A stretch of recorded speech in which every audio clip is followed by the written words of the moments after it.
শুভ দুপুর বন্ধুরা, সবাইকে অনেক অনেক শুভেচ্ছা। আজকে রাখি বন্ধন, সবাই ভালো থাকো এটাই আমি কামনা করি। আর সবাই বন্ধুত্বের হাত বাড়িয়ে দাও, সবাই মিলেমিশে একতাভাবে থাকো এটাই আমি কামনা করি। তা যাই হোক, আমি কিন্তু প্রতিদিনই তোমাদের বিভিন্ন রকমের টেইলারিং কাটিং শেখাই, যেটা তোমরা হয়তো অনেকেই জানো না।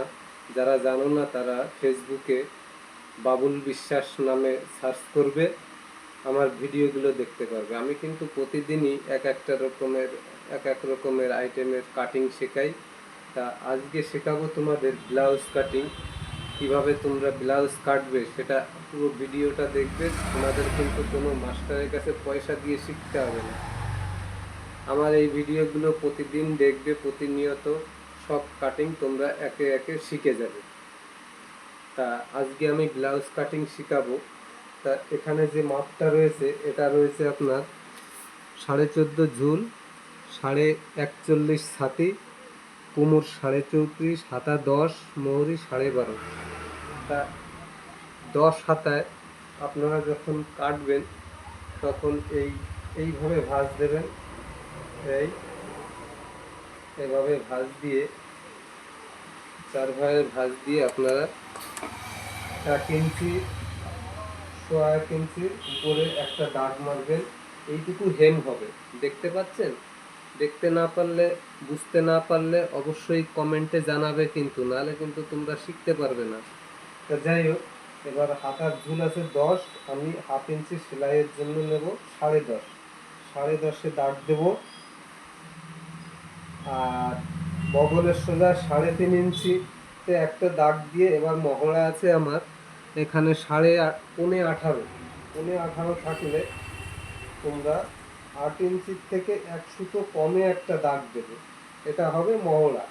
এরকম ধরে দেখবে যে 9 থেকে 1 সুতো কম যদি থাকে তাহলে বুঝবে যে 18.5 আমাদের হয়ে গেছে।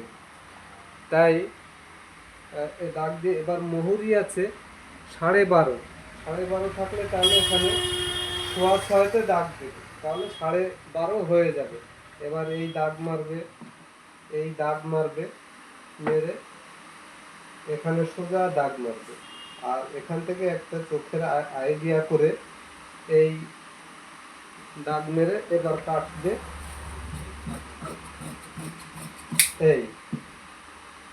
এই হয়ে গেল তোমাদের হাতা কাটি। এখানে একটা কোটটা দিয়ে দেবে সেলাইয়ের জন্য, এখানে একটা, এখানে একটা। এবার তোমরা এই ঘড়ঘড়ির দাগ মারবে, এর উপর দিয়ে কিন্তু সেলাই হবে বন্ধুরা। আর এই তালপাত কেটে দেবে। এই তালপাত কাটিং হয়ে গেল। এই হয়ে গেল আমাদের হাতা কাটিং। যাই হোক, হাতা কাটিংয়ের পরে এবার আমরা বডিটা কাটবো। বডিটা আপনার পিছন পার্টটার উপরে সবসময় তোমরা দাগ মারবে। পিছন পার্টের ঝুল আছে 14.5 হলে 1 ইঞ্চি বেশি সেলাইয়ের জন্য 15.5-তে দাগ মারবে। 15.5-তে দাগ মেরে এই সোজা একটা দাগ মারবে।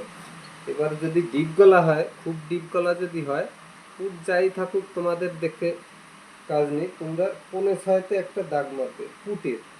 যেহেতু ডিপ গলা হচ্ছে, ওটা উপরে গিয়ে ছড়িয়ে যাবে।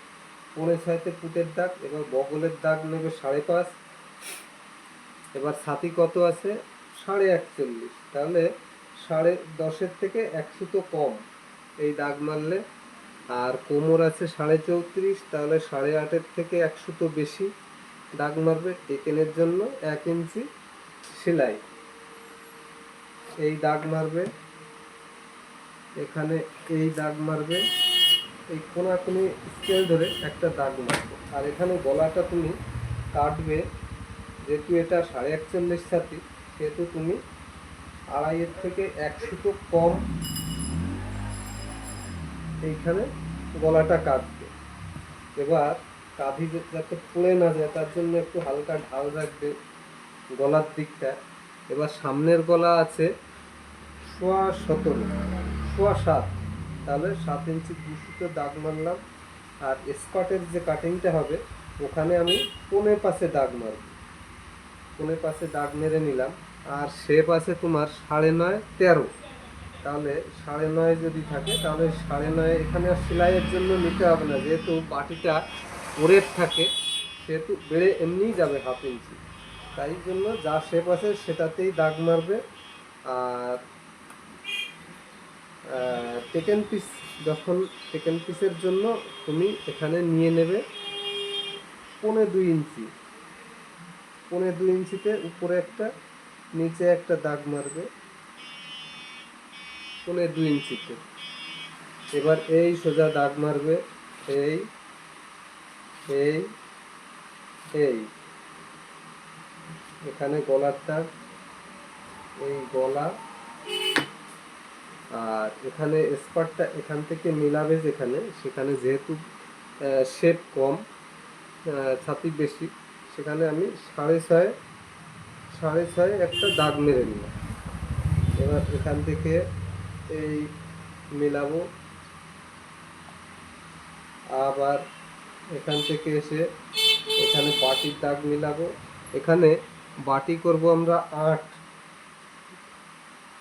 সবসময় মনে রাখবে 38 ছাতি হলে 7.5 বাটি হবে মোটামুটি একটা। এবার শেপ যদি বেশি হয় তখন একটু আপ ডাউন করতে হবে। তা এখানে এনার শেপটা কম আছে, হিসাব মতো এখানে 8.5 বাটি হয়, সেখানে আমরা 8 বাটি করব। তাহলে 4-এ দাগ দিলাম, 8-এর হাফ 4। এটা হচ্ছে টেকেনের দাগ, টেকেনের দাগ মেরে দিলাম, এই টেকেনের দাগ, এই টেকেনের দাগ। এটা কিন্তু টেকেন পিস হচ্ছে আমাদের, এই যে এটা। তাই এখানে এই টেকেনের দাগ করে নিলাম।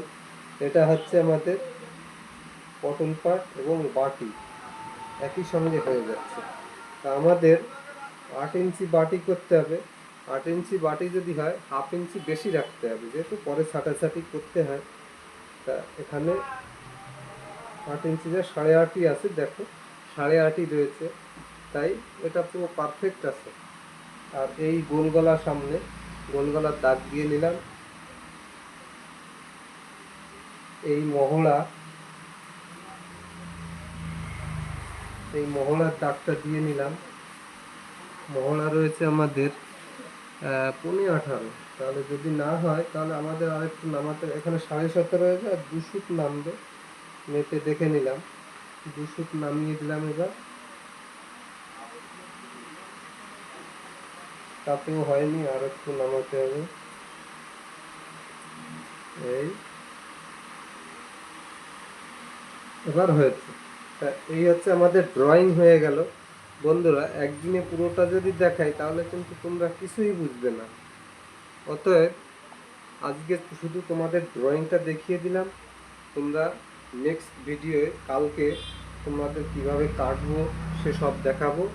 তাই যারা ভিডিওটা দেখতে পাচ্ছ তারা পুরো ভিডিওটাই সবসময় দেখবে, তাহলে তোমাদের আর এক্সট্রাভাবে কোনো মাস্টারের কাছে যেতে হবে না, সবই শিখে যাবে। তাই যারা আমার ভিডিওটা দেখতে পাও না তারা বাবুল বিশ্বাস নামে সার্চ করবে, আর অবশ্যই একটা ফলো দিয়ে রাখবে, তাহলে তোমাদের আর প্রতিদিন সার্চ করে আনা লাগবে না, একবারেই তোমরা তোমাদের ভিডিওটা তোমাদের সামনে এসে যাবে। আর একটা লাইক ও কমেন্ট করবে। যদি তোমরা বুঝতে না পারো অবশ্যই কিন্তু কমেন্ট করবে, নাহলে কিন্তু কিছুই জানতে পারবে না। কমেন্টে করলে আমি তোমাদের যেটা ভুল হচ্ছে, তোমরা বুঝতে পারছো না, সব আমি বলে দেব। তা এ পর্যন্তই আজকে। আর বন্ধুরা, ইউটিউবে আমার একটা চ্যানেল আছে, সেটাও বাবুল বিশ্বাস নামে, ওখানে আমি ফানি ভিডিও বানাই। তোমরা যদি কেউ দেখতে চাও হাসির ভিডিও, আমি ওখানে করি সব। তা ওখানে যাবে, ওখানে ইউটিউবে গিয়ে বাবুল বিশ্বাস নামে সার্চ করবে, দেখবে ওখানে প্রচুর প্রচুর হাসির ভিডিও রয়েছে, তোমাদের অবশ্যই ভালো লাগবে। তাই ওখানে যে তোমরা একটা সাবস্ক্রাইব করে রাখবে, আর ফলো সাবস্ক্রাইব করে রাখবে, আর একটা লাইক কমেন্ট করে দেবে, তোমাদের ভিডিও প্রতিদিন তোমরা পেয়ে যাবে দেখতে। তা আজকের মতো এ পর্যন্তই থাক বন্ধুরা, বাই বাই। আবার কালকে কিন্তু অবশ্যই দেখবে আমার ভিডিও, যেখানে বুঝতে না পারবে কমেন্ট করবে, আমি তোমাদের সব দেখিয়ে দেবো, ঠিক আছে?